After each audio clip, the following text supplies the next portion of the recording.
Ghostrider, my favorite roller coaster.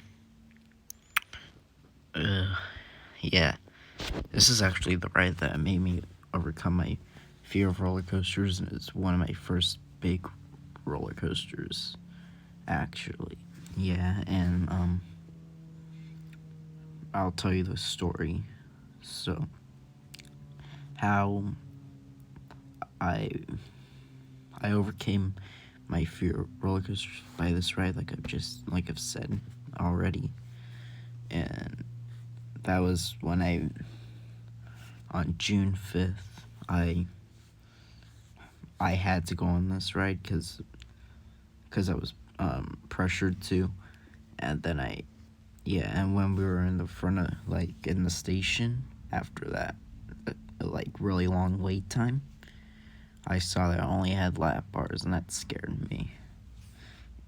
And then but I still got on it, and then I rode it twice. Yeah. And that's how I overcame my fear of roller coasters. And yeah, so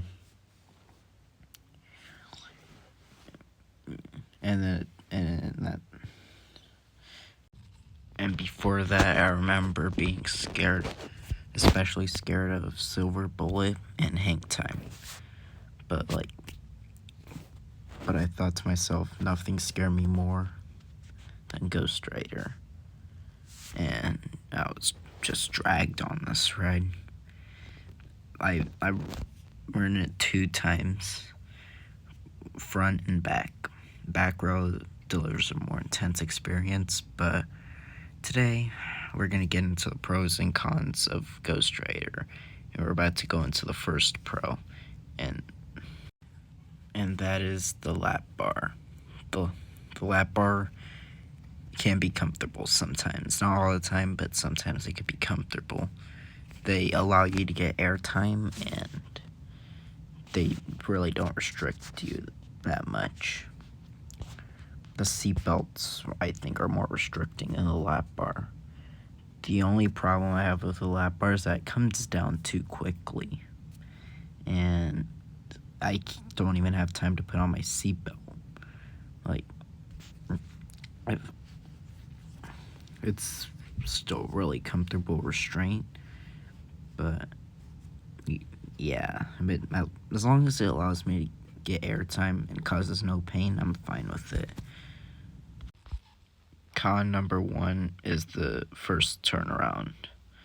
The first turnaround, you guys won't believe it, but I found it to have some pretty weak laterals. Now, before you go crazy, I'll tell you why it's a con. Sorry, it's my guinea pig, but yeah. Sorry, I had to go pet him real quick, but yeah, that turnaround, it just makes the ride a little slow, in my opinion, but that doesn't mean it doesn't have good pacing. It has really good pacing, and it feels like it never loses its speed, and you do get a little pop of air time when you go into it and out of it, but yeah, I still think it's a con because it slows it down a little, but yeah, a lot of you might disagree, but I really don't care. It's an opinion. Second pro is the first drop. This first drop is really great, in my opinion. If you're sitting in the front, it's good. Sitting in the back, it's really great. You get a pop of airtime on that first drop, and it just feels so great. It's one of my favorite first drops. Yeah, but that's why I love these lap bars. It allows me to get airtime on that first drop, but if you're sitting in the front row, you'll feel your stomach drop a little. But I think any first drop that makes your stomach go into your throat is a great drop. second con are the operations. Now, these operations are pretty bad. Around 2-minute dispatches. And 2-minute dispatches, they're not good. And this is what causes the long line, which causes the line to be like 2 hours long. And yeah, 2-hour wait time is not great. One time I checked, the longest line it's had is 7 hours. That's ridiculous. Third pro is the airtime. Oh my god, is this airtime great. Stapled or not, I still get airtime. I still float out of my seat even when I'm stapled. That's how good this airtime is. And especially on the drop off the mid-course brakes. Oh my god, this drop is insane in the back row. If you're sitting in the back row, you feel like you're going to be thrown out of your seat. So if you don't like that, beware. It's probably the strongest airtime moment on this ride. Third con is the rattle. The rattle, I'm only talking about it in some parts. It only rattles in some part, but like at the bottom of the drop, of the first drop, I mean, and the bottom of the drop after the first turnaround, and a whole bunch of other places, it rattles a lot. But I mean, it doesn't hurt though. It doesn't hurt, but it still is noticeable, and it can be a little annoying. The fourth and final pro is the smoothness. I know I just talked about it being rough in some spots, but that's only in some spots. This is definitely the smoothest wooden roller coaster I have ridden. But I mean, your opinion